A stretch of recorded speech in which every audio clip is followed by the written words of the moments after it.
Thank you.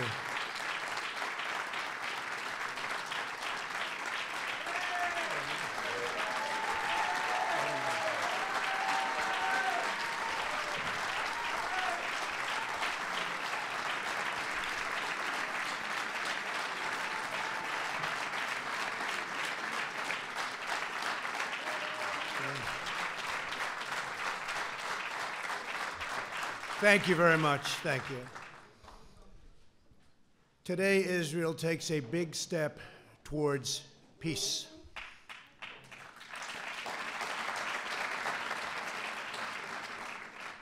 Young people across the Middle East are ready for a more hopeful future, and governments throughout the region are realizing that terrorism and Islamic extremism are everyone's common enemy.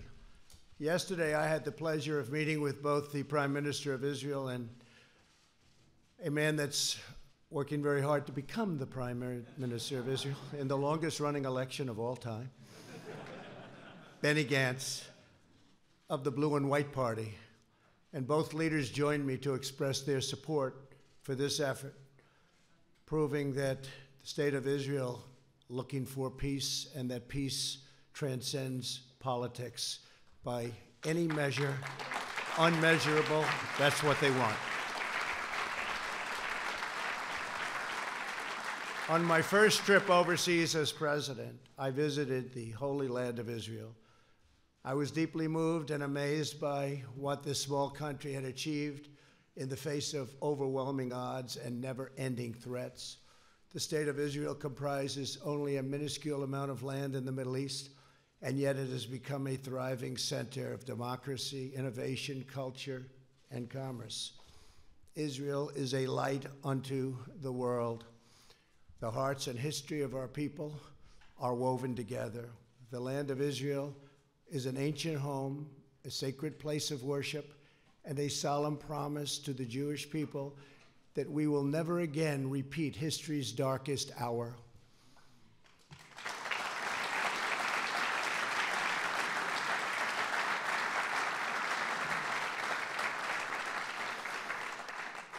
During my trip to Israel, I also met with Palestinian President Abbas in Bethlehem. I was saddened by the fate of the Palestinian people. They deserve a far better life. They deserve the chance to achieve their extraordinary potential. Palestinians have been trapped in a cycle of terrorism, poverty, and violence, exploited by those seeking to use them as pawns to advance terrorism and extremism. I returned from my visit determined to find a constructive path, and it's got to be a very powerful path forward in the Israeli-Palestinian conflict. To further this effort, I also met with President Abbas at the White House. Forging peace between Israelis and Palestinians may be the most difficult challenge of all. All prior administrations, from President Lyndon Johnson, have tried and bitterly failed.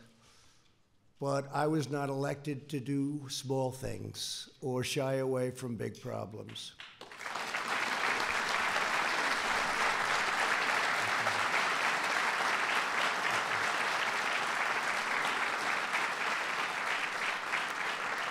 It's been a long and very arduous process to arrive at this moment. On Sunday, I delivered to Prime Minister Netanyahu my vision for peace, prosperity, and a brighter future for the Israelis and Palestinians. This vision for peace is fundamentally different from past proposals. In the past, even the most well-intentioned plans were light on factual details and heavy on conceptual frameworks. By contrast, our plan is 80 pages and is the most detailed proposal ever put forward by far. As I have seen throughout my long career as a deal maker, complex problems require nuanced, fact-based remedies. That is why our proposal provides precise technical solutions to make Israelis, Palestinians, and the region safer and much more prosperous. My vision presents a win-win opportunity for both sides a realistic two-state solution that resolves the risk of Palestinian statehood to Israel's security. Today, Israel has taken a giant step toward peace. Yesterday, Prime Minister Netanyahu informed me that he is willing to endorse the vision as the basis for direct negotiations, and I will say the general also endorsed, and very strongly, with the Palestinians, a historic breakthrough. And likewise, we have really a situation having to do with a race that is taking place right now. It will end, and we have the support, and it's very important to say this, of both parties and almost all people in Israel. They want peace, and they want peace badly.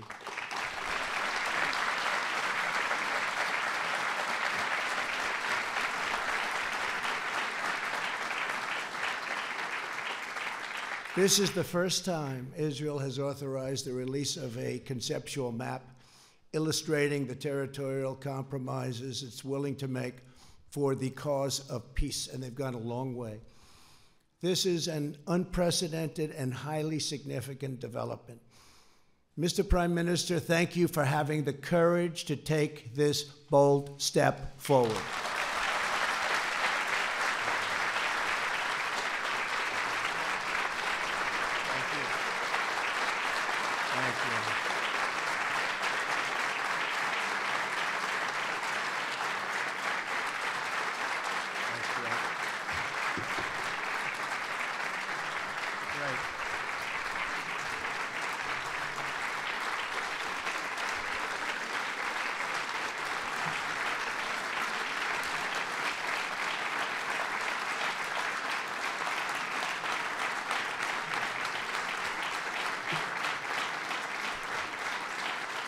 And Bibi, we have a lot of powerful people in this room, a lot of the people that can help make it work. So that's quite a thunderous applause.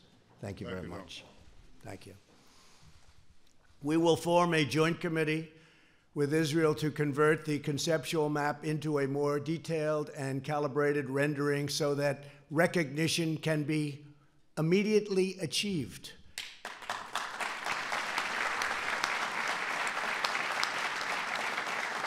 We will also work to create a contiguous territory within the future Palestinian state for when the conditions for statehood are met, including the firm rejection of terrorism.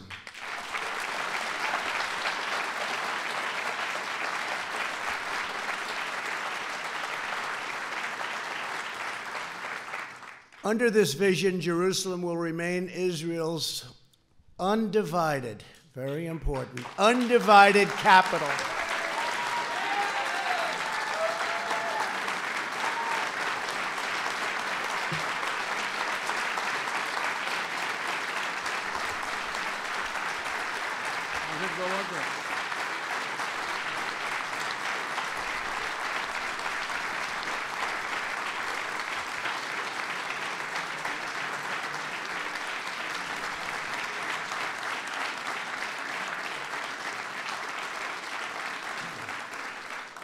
But that's no big deal, because I've already done that for you, right?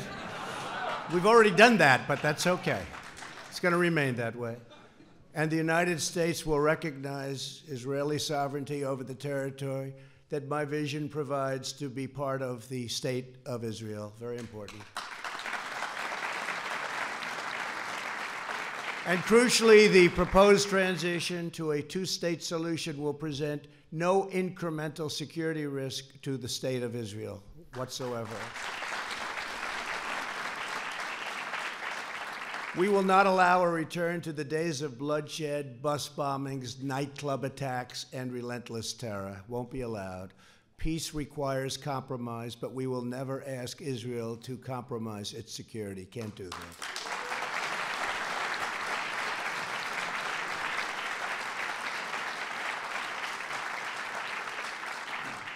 As everyone knows, I have done a lot for Israel, moving the United States Embassy to Jerusalem, recognizing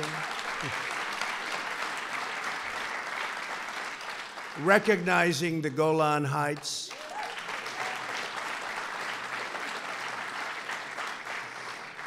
And frankly, perhaps most importantly, getting out of the terrible Iran nuclear deal.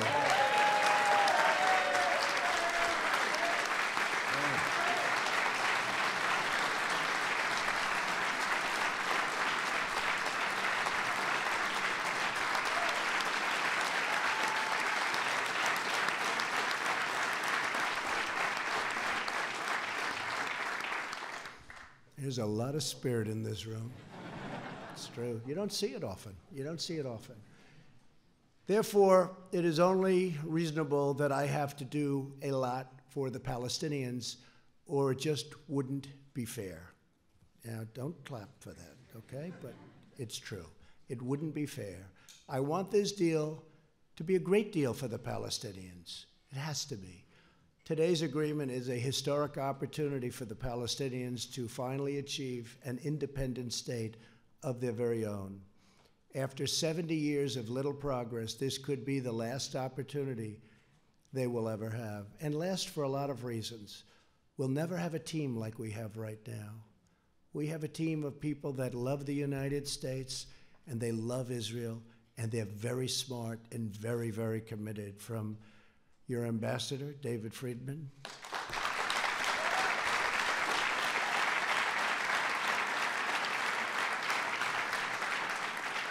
to Jason and Avi and Jared,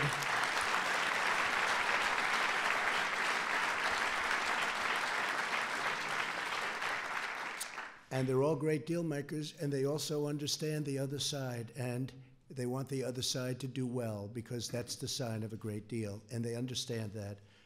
And I just appreciate all of the hard work you put in, and so many of your other friends, and of course our great Secretary of State, Mike Pompeo. Look at, whoa.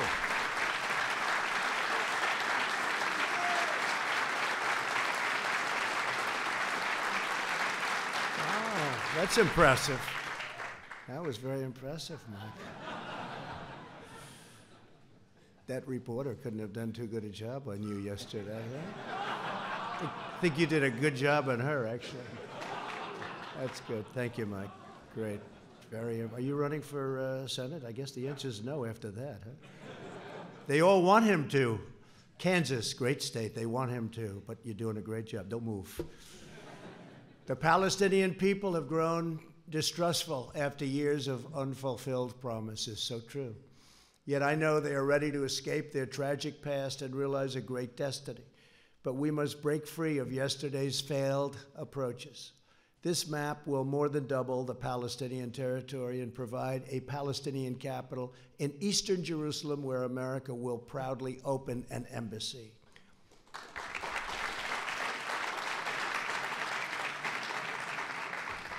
No Palestinians or Israelis will be uprooted from their homes. Israel will work closely with a wonderful person, a wonderful man, the King of Jordan, to ensure that the status quo of the Temple Mount is preserved and strong measures are taken to ensure that all Muslims who wish to visit peacefully and pray at the Al-Aqsa Mosque will be able to do so. This is a major statement. This is of major importance. And at the same time, our vision will deliver massive commercial investment of $50 billion into the new Palestinian state. You have many, many countries that want to partake in this, and many of them are surrounding. They all want this to happen. Virtually every one of them want this to happen, and I think, Bibi, you know that very well. You're going to have tremendous support from your neighbors and beyond your neighbors. Over the next 10 years, if executed well, 1 million great new Palestinian jobs will be created. Their poverty rate will be cut in half, and their poverty rate is unacceptable now and only getting worse. Their GDP will double and triple, and much-needed hope, joy, opportunity, and prosperity will finally arrive for the Palestinian people. Our vision will end the cycle of Palestinian dependency upon charity and foreign aid. They will be doing phenomenally all by themselves. They are a very, very capable people.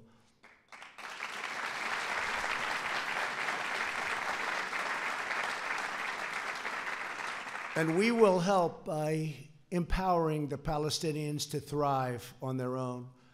Palestinians will be able to seize the new future with dignity, self-sufficiency, and national pride.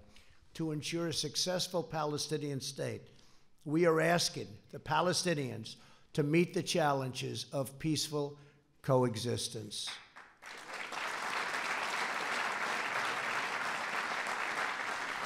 This includes adopting basic laws enshrining human rights, protecting against financial and political corruption, stopping the malign activities of Hamas, Islamic Jihad, and other enemies of peace, ending the incitement of hatred against Israel, so important, and permanently halting the financial compensation to terrorists.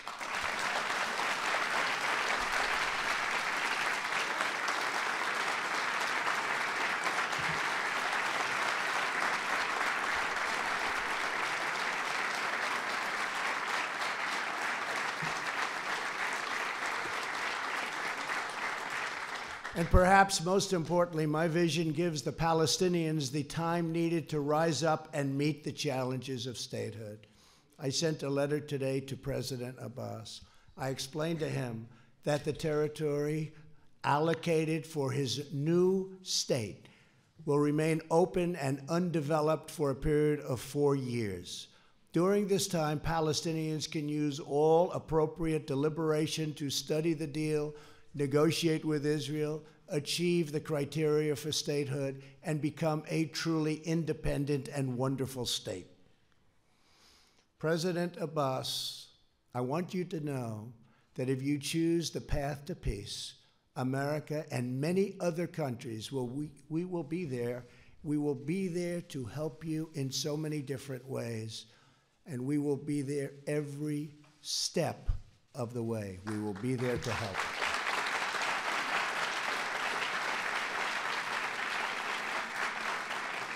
In other words, for the first time in many, many decades, I can say, it will work. It's going to work. If they do this, it will work. Your response to this historic opportunity will show the world to what extent you are ready to lead the Palestinian people to statehood. The Middle East is changing rapidly. On my first trip aboard as president, I traveled to Saudi Arabia to discuss our shared priorities with the 54 leaders of the Muslim and Arab countries. I made clear that all civilized nations share the same goals, stamping out extremism, creating opportunity for the region's youth, and we have to take care of the region's youth. The region's youth is growing up with no hope. We have to take care of the region's youth and existing in harmony with one's neighbors. Since that time, immense progress has been made. A growing number of nations have taken strong stands against terrorism and radicalization. You see it. Thanks to the courage of U.S. forces, the ISIS territorial caliphate, 100%, not 95%, not 99 or any other percent, 100% of the caliphate, ISIS, is destroyed, and its savage leader, al-Baghdadi, is now dead.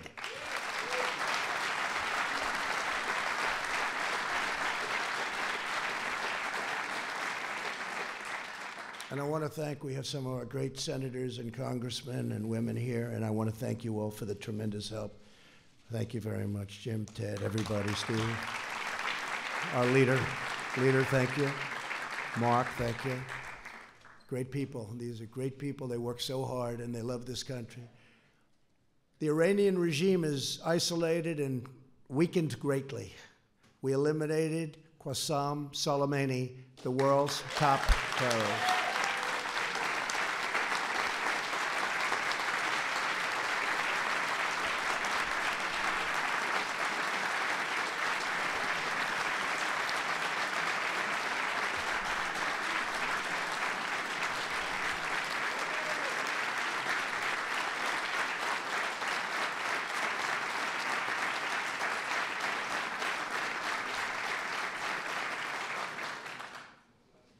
And as you know, he was with the head of Hezbollah. I don't think they were up to anything good. I don't think so. He ran an organization called Jerusalem Liberation Forces and used his hatred, total, severe hatred of Israel as a rallying cry to divert attention from the incompetence and shortcomings of his government. He falsely promoted the sinister notion that a free Jerusalem, we must really be at war with Israel. So to have it free, we have to be at war with Israel. And he said it very, very powerfully. In fact, it's been in this false war that Israel, really, the enemies of peace, have used it. They just used it as an excuse to divide and totally oppress the Middle East. In truth, Jerusalem is liberated.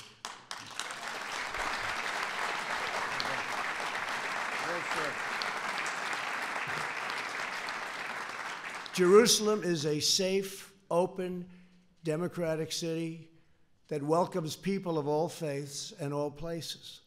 It is time for the Muslim world to fix the mistake it made in 1948 when it chose to attack instead of recognize the new state of Israel. It's time.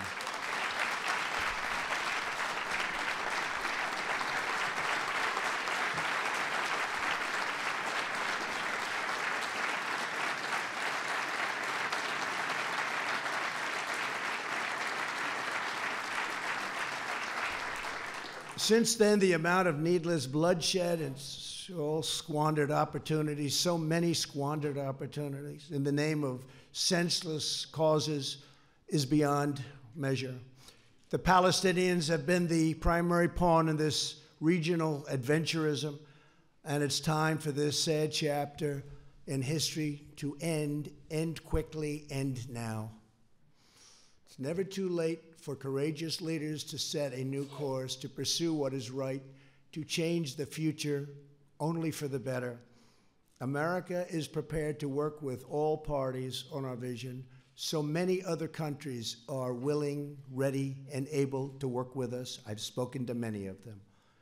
I cannot believe the amount of support this morning has. I cannot believe it. I have been called by leaders, Boris called, so many called, and they're all saying whatever we can do to help. They all want to see it happen.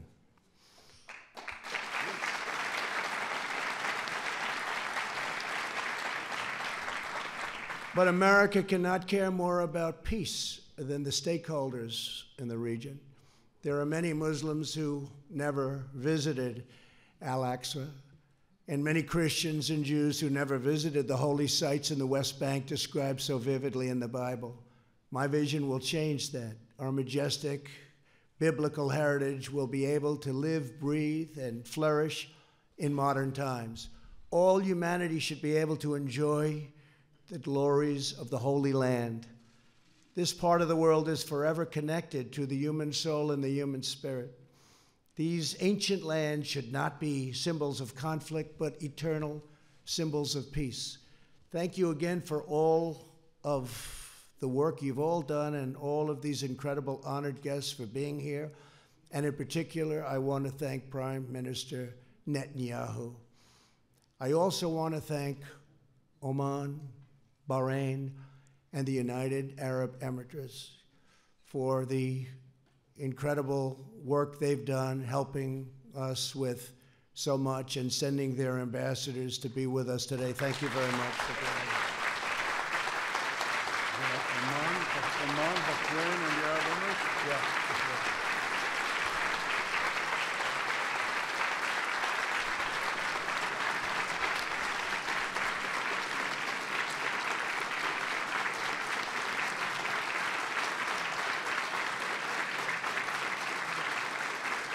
Thank you very much. Thank you very much. Please give our regards. America's partnerships in the region have never been greater, and our alliance with the State of Israel has never, ever been stronger than it is today.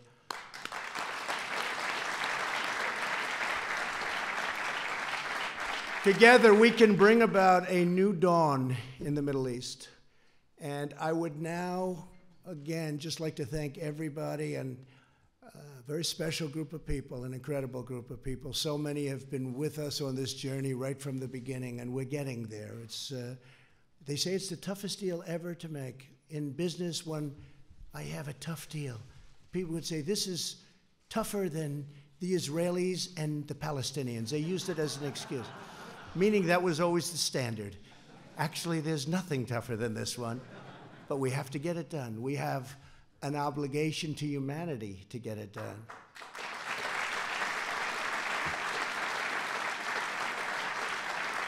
So I would now like to introduce the Prime Minister of Israel, who's worked so hard on this, Benjamin Netanyahu. Thank you. Great speech. Thank you.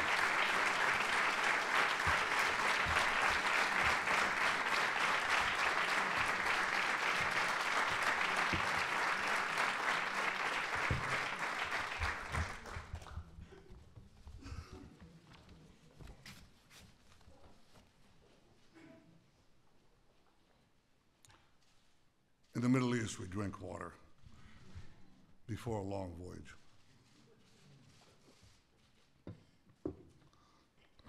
This is an extraordinary voyage. President Trump, Donald, I'm honored to be here today,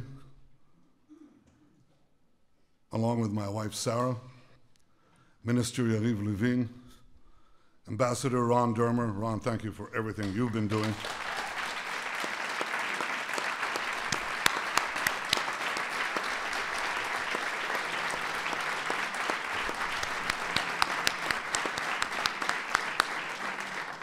National Security Advisor Meir Ben Shabbat, thank you too, Mayor. And our entire delegation.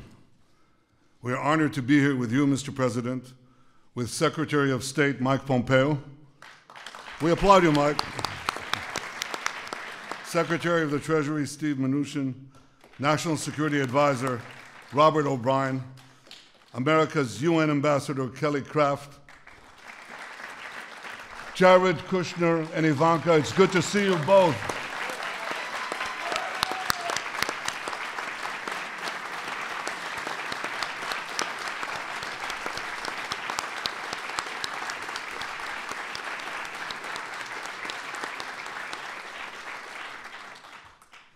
It's good to see the unfailingly energetic and optimistic Ambassador David Friedman, Jason Greenblatt, Avi Berkowitz, Brian Hook, and the rest of your exceptional peace band, Mr. President. It's good to be here with the other distinguished ladies and gentlemen of your administration, with senators and members of Congress who are Israel's greatest friends on Capitol Hill. Thank you.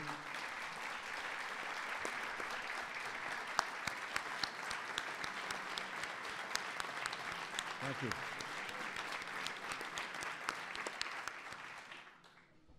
With the ambassadors of the United Arab Emirates, Bahrain, and Oman, what a pleasure to see you here, and what a sign it portends. I was going to say of the future, what a sign it portends of the present.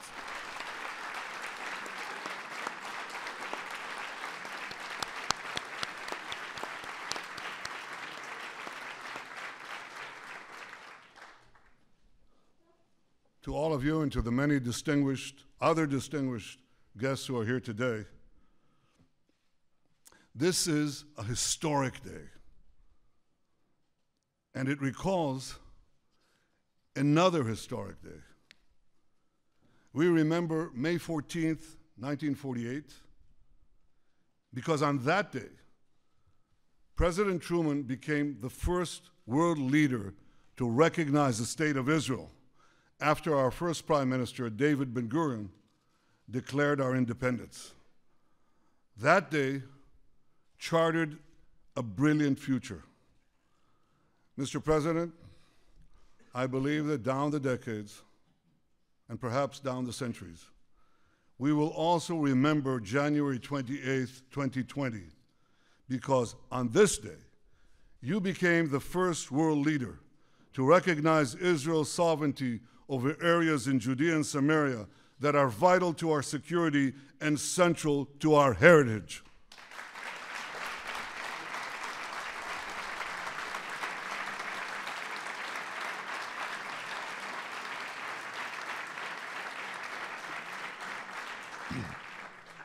And on this day, you too have charted a brilliant future for Israelis, Palestinians, and the region by presenting a realistic path to a durable peace.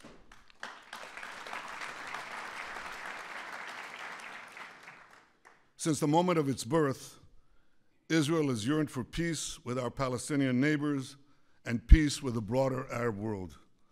For decades, that peace has proved elusive, despite so many well-intentioned plans. One after the other, they failed. Why did they fail? They failed because they did not strike the right balance between Israel's vital security and national interests and the Palestinians' aspirations for self-determination. Too many plans tried to pressure Israel to withdraw from vital territory like the Jordan Valley. But you, Mr. President, you recognized that Israel must have sovereignty in the Jordan Valley and in other strategic areas of Judea and Samaria, rather than pay easy lip service to Israel's security and simply shut your eyes, hope for the best. You recognize that Israel must have sovereignty in places that enable Israel to defend itself by itself.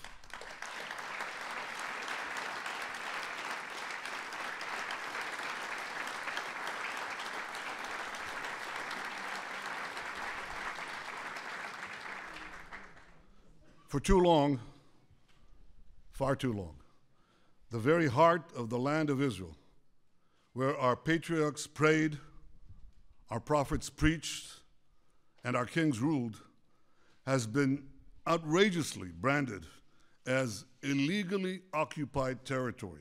Well, today, Mr. President, you are puncturing this big lie.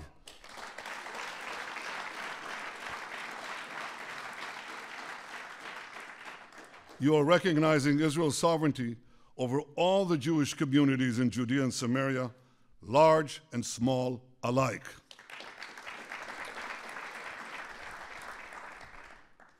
These, as the distinguished pastors who are here know very well, these are places inscribed in the pages of the Bible. These are places carved into the bedrock of our common civilization. The sacred tomb in Hebron, where the fathers and mothers of the Jewish people are buried. Bet El, where Jacob dreamed of a ladder ascending to the heavens. Shiloh, where the Ark of the Covenant that held the 10 Commandments for centuries. That's what happened in Shiloh. Thanks to you, Mr. President, these areas and so many others that for millennia have been etched in the soul of the Jewish people and have fired the imaginations of millions of people around the world and across the world. These areas will now be recognized by the United States as a permanent part of the Jewish state.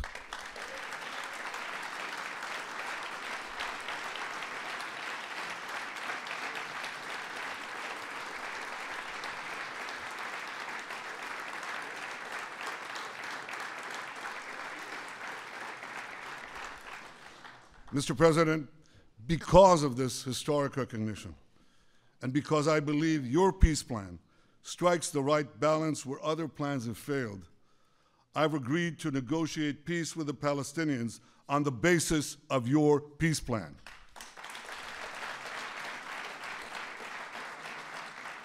It's a great plan for Israel. It's a great plan for peace. Frankly, Mr. President, given all that you have already done for Israel, I'm not surprised. You have been the greatest friend that Israel has ever had in the White House.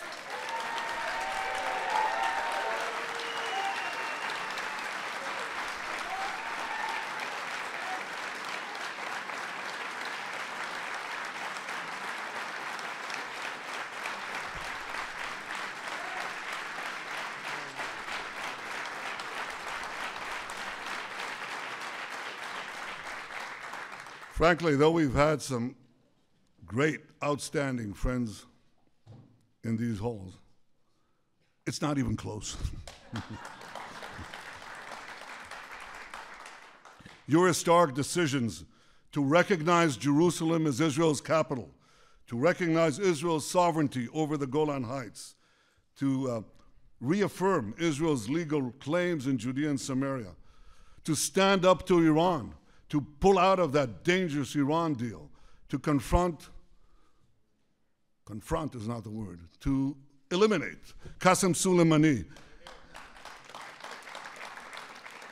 to support and encourage unbelievable cooperation between Israel and the United States in the military and strategic and intelligence fields.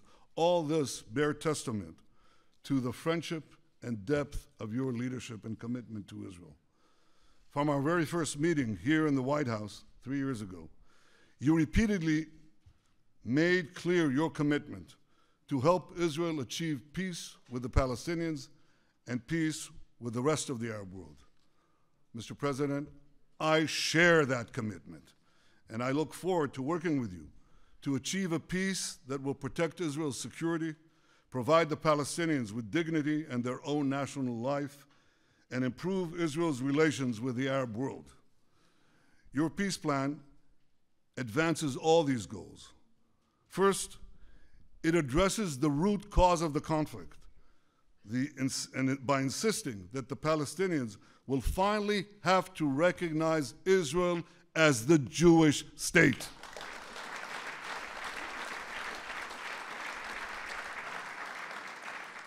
Second, it stipulates that Israel will retain security control in the entire area west of the Jordan River, thereby giving Israel a permanent eastern border to defend ourselves across our longest border. This is something we've longed to have. We now have such a recognized boundary. Third, your plan calls for Hamas to be disarmed and for Gaza to be demilitarized.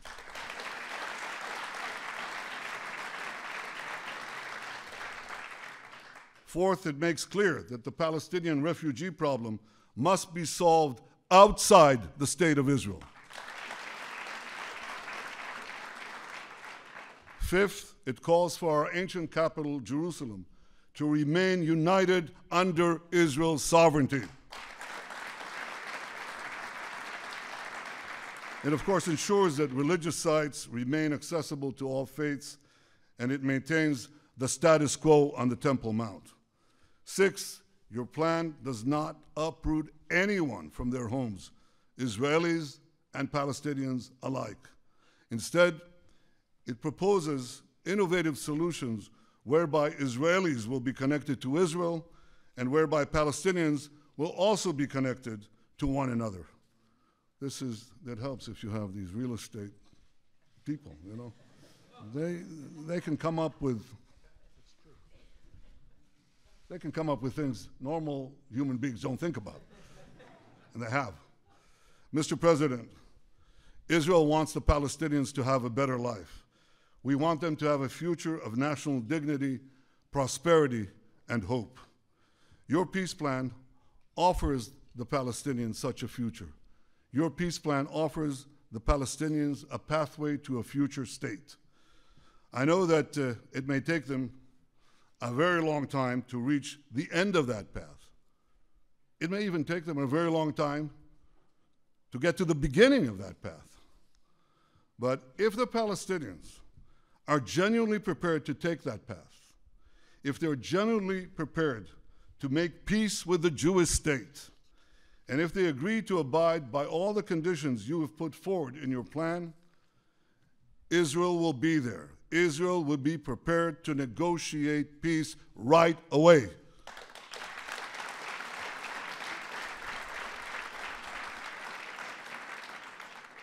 Regardless of the Palestinian decision, Israel will preserve the path of peace in the coming years.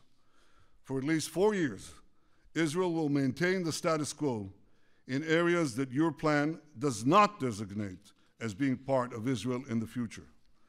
At the same time, Israel will apply its laws to the Jordan Valley, to all the Jewish communities in Judea and Samaria, and to other areas that your plan designates as part of Israel, and which the United States has agreed to recognize as part of Israel.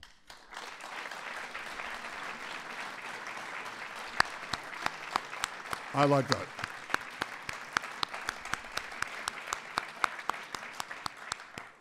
This decision will protect Israel's security, ensure Israel's national interests, and leave open the possibility of a political settlement with the Palestinians in the coming years. Mr. President, I hope the Palestinians embrace your vision of peace. Embrace the plan that you and your team and us worked so hard to achieve. I hope that they seize the opportunity offered by your sweeping economic plan. I've read it. It takes enormous talent to reject $50 billion worth of investment. I know what that does to an economy. I know what it will do to Palestinian lives. I know what it will do to the youth of the region. I hope that the Palestinians embrace this and build with Israel a future of prosperity and peace. I also hope that our other Arab neighbors embrace your vision and forge a path of reconciliation with Israel that can create for all of us a brilliant future. Mr. President, I want to congratulate your fantastic team, there's no other word, your fantastic peace team for all their work. Jason Greenblatt,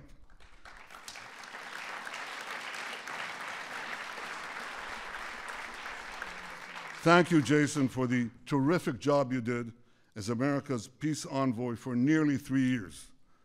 Avi Berkowitz, thank you for stepping out.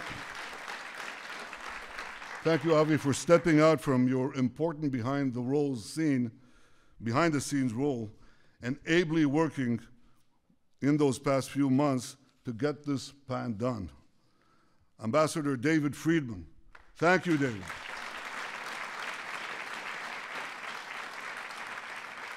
Thank you for your essential contribution to this effort and for the terrific job you do every day to strengthen the great alliance between Israel and America.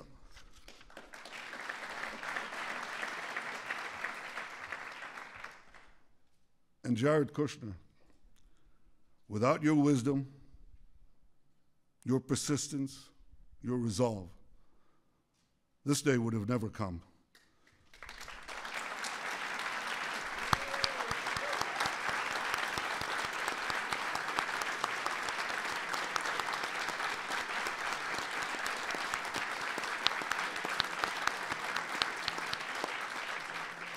I know how much the Jewish future means to you and to your family. Well, Jared, today you have helped secure that future. The Jewish state owes you, and it owes President Trump, an eternal debt of gratitude.